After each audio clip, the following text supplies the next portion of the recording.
welcome you to Godsvickyworld. It's your girl, Godsvicky, aka Jesus Baby. Yep, just like the usual thing, the routine, I was able to read just one book. I was able to read just one book last week, and I apologize for that. I was so stripped up with so many activities, and I could not meet up with the usual reading of 2 books in a week. Pardon me. Okay. Yes, for this very book I read, it's quite rich and lengthy too, and I really thank God I read it. It is titled "The Treasures in a Woman" by Sade Akani. That is the wife of Brother Billy Akani. Yep, and I render special thanks to a friend of mine who actually gifted me this book. Wherever you are listening to me, thank you so much. God bless you. I learned a lot from this book, and I'm glad I read it. Thank you so much. So this book has 7 chapters. 7 chapters, and they are very rich. We'll dig in right away with chapter 1. Chapter 1 of this book states, the chapter 1 of this book states, women at the beginning. That's chapter 1, women at the beginning. So I'll be giving very brief explanations so as not to take much of our time. Chapter 1 was talking about how God originally planned a woman to be from the beginning, from the set of time. Women are by God planned to be a helpmate, and not just a helpmate, but they are the rib that is to complete and to complete a man. So every man without his woman is just a fraction of a whole. He's not complete. So you woman, you are to complete him. Women are the bearer of God's blessings and commission on earth. That's why the devil is very precise about them, because if you're able to get a woman, automatically you're able to get a man, and you're able to get all mankind, because through a woman other humans are being produced on earth. That's why the devil is helter-skelter, trying as much as possible to bruise the heel of every woman, using them as a channel by which he gets down his targets. So wherever you feel there is no decency, or wherever you find decay, or in any place you find unrighteousness, check out the women there. They are worldly. Because let me read out something I jotted here. It says, it is a misunderstanding and an abuse of God's grace for a woman to struggle to be like a man, whether in outlook, character, or in function. It is an indication of loss of identity. It is our responsibility as women to see to it that God's authority stand on earth and His will is done. So it's your responsibility as a woman to see to this. Wherever wrongs are going on, you as a woman being there, it is your responsibility to right those wrongs. Because while men have a role to play in being a channel of God's blessings for the earth, it will be a costly assumption to think it is their responsibility alone. Why no wonder the book of Proverbs chapter 10 verse 1 had to accord credit to the father for the goodness of the son, and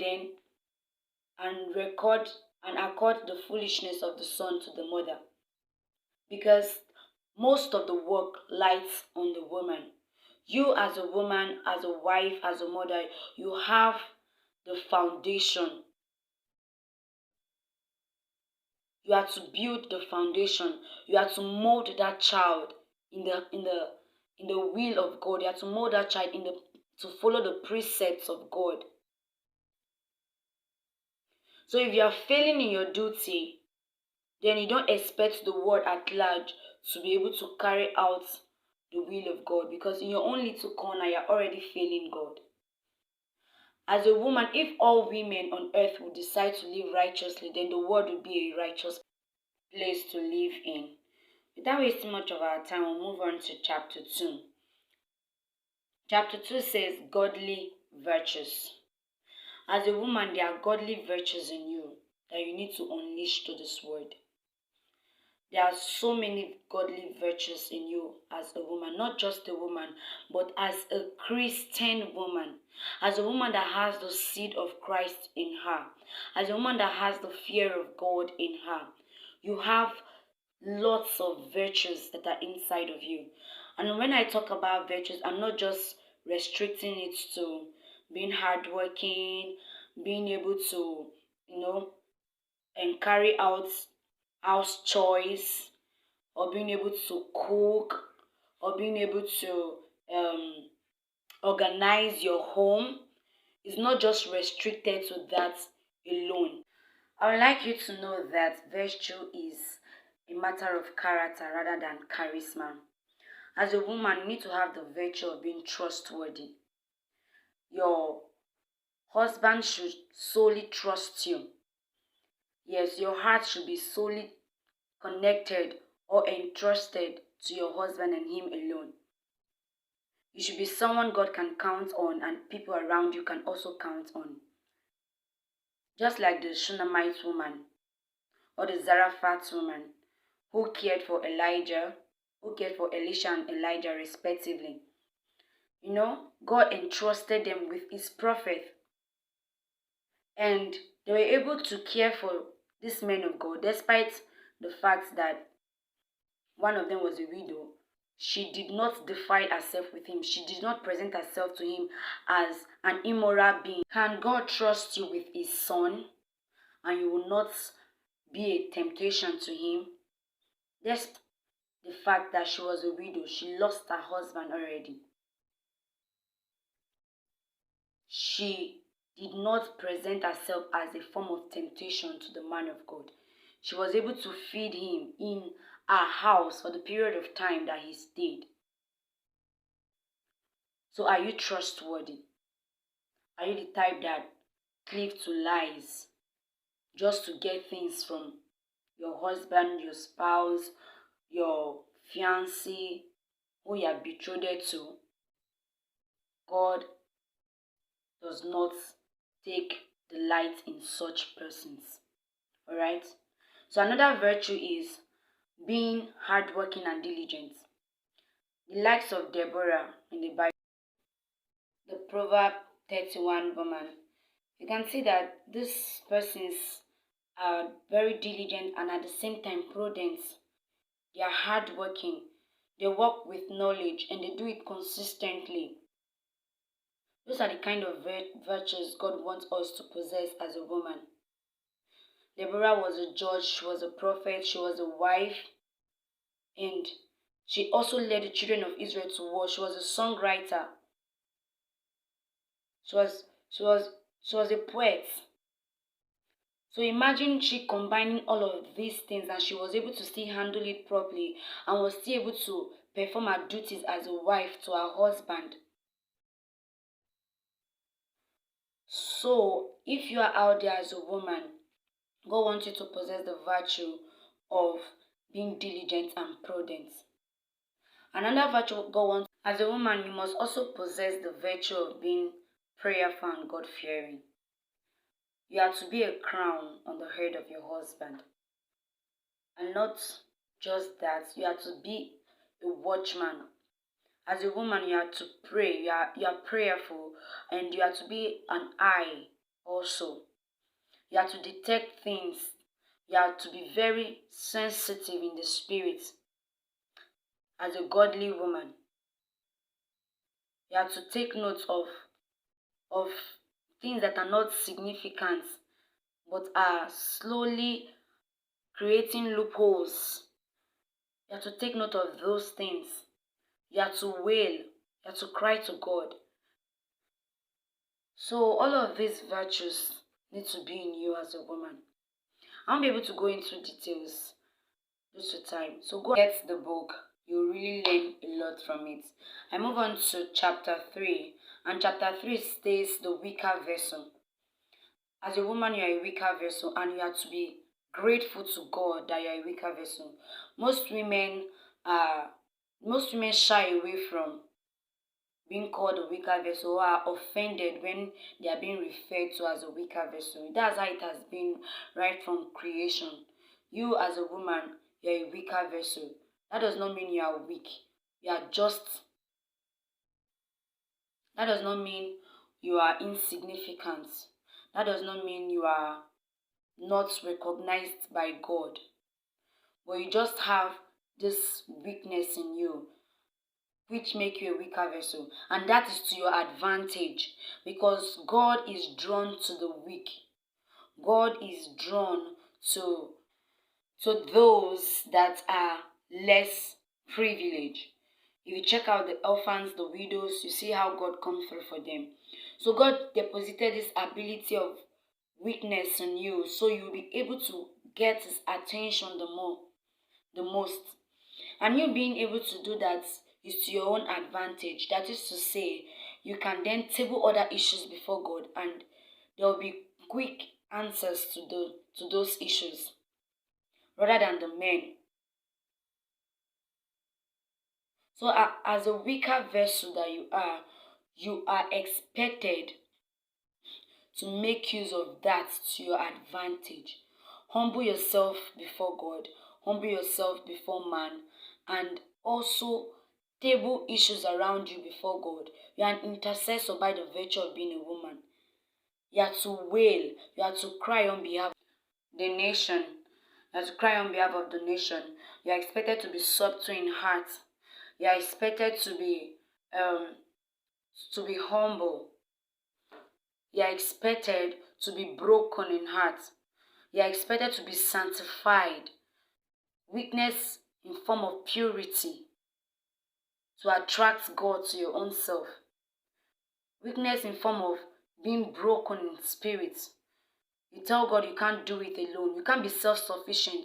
You can't rely on your own strength because it will fail you. When you are relying on your strength and you feel you are up to the task, you are proud, God can't make use of you. God only makes use of the foolish things to correct the wise things of this earth. God used the weak things of this earth to shame the strength of the earth. So if you want to be among those that the Lord will be making use of, you must learn to accept your state as a weaker vessel. You are just the body. Your head is whosoever is going to be your husband, or whosoever is already your husband. Alright? So you need to accept your place. That I am just the body. And I must be submissive. The place for submission comes in. Submission to your husband and submission to God. If was not that submissive, she would have asked questions from her husband or from God, either or not to eat the fruits. But she forgot her place of estate. She forgot that she's under a command. She forgot that she's under authority. And she fell for the trap of the devil. She fell into the trap of the devil. Yes. Women like Hannah was submissive. Despite all Elkanah's second wife tried to do to her, she was still able to respect herself and know her place. She didn't fight back, and she was broken in heart. She showed her weakness to God when she went to Shiloh. She prayed to God and God came through for her and gave her a son, Samuel. Mary was weak in heart by being obedient to God. It showed in her lifestyle. Her weakness attracted the godly lifestyle. So the kind of weakness God is beckoning on us to possess is the type that will attract godly lifestyle, that will make us obedient to his word. make you obedient to his word. So you are expected, that loneliness of heart and loneliness of estate is what God is expecting from you as a woman. So quickly I move to chapter 4. It is titled Battered, Battered, but Beloved. Battered, battered, but beloved. The first female failed and she fell from grace. But despite the fact that she failed, God found a way to still reconnect her back to himself. Okay? But during the whole scenario, there was an enmity that was placed between her and the serpent. And that was a means for God to reconnect her back to himself. God has to make her hate the serpent and then make her heart to strictly love her husband. It was a form of punishment for her and also a means to reconnect her back to God. Because naturally, women, we are supposed to carry out our duties as a wife.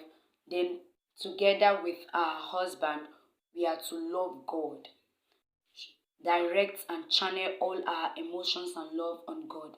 But since the first female got disconnected from loving God and began to pay more attention to the serpent, God had to create enmity between her and the serpent and then cause all our affection and all our emotion to be drawn to the man.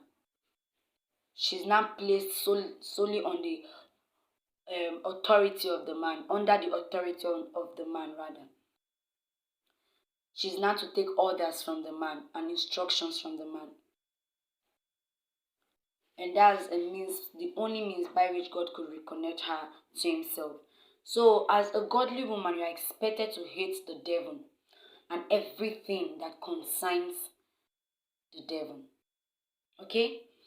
Everything that has any form of connection or traces of the devil in it, we are to deal with them.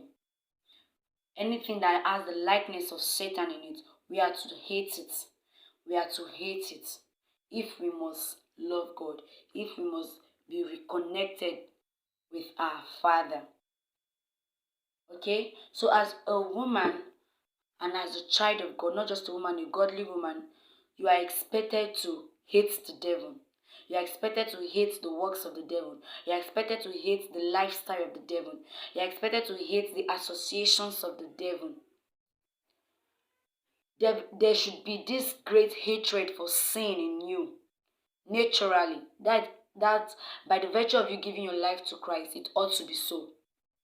So if you find yourself still liking the word, then you need to check your salvation. Because friendship with the word is enmity with God. And he said the word will not love you. The word will become your enemy. The word will hate you because you are a child of God, because you have chosen to follow the way of God. You have chosen to do the will of God. So if the word is still loving you, if the word is still comfortable around you, people of the word, they are still comfortable around you, they still count you as one of them, then please check your salvation. Are you truly born again? As a born again Christian, you are to hate anything that has to do with darkness. And the light shineth in darkness, and darkness comprehends it not. You are to shine as a light. You are not to become one with darkness. Okay?